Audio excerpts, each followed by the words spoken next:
ما تكررش نفسك واحفظ الأربع مصطلحات دول عشان هتحتاجهم في الميتنج الجاي. لو حابب تبدأ تتكلم أو تضيف اقتراح فالأحسن بدل ما تقول Can I say something?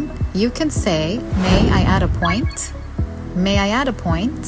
ممكن أضيف أو أقول رأيي. أما بقى لو حد قال حاجة وإنت معترض عليها ولسه هتقوله That's a bad idea، فارجع كده واوعى تقولها، هنستبدلها وهنقول I have some concerns with this approach or I have some concerns about this approach.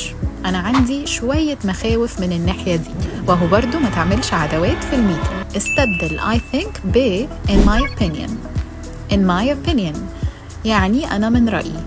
For example, in my opinion, it is necessary to discuss this offer. طبعاً هتكون مستعجل وعاوز تمشي، فلو الحاجة اللي بتسأل عنها مش urgent فبدل ما تقول let's discuss this later, you can say can we table this for another time?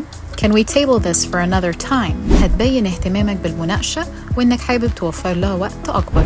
اعمل سيف للفيديو عشان تقدر ترجع له في أي وقت تكون داخل على ميتنج مهم.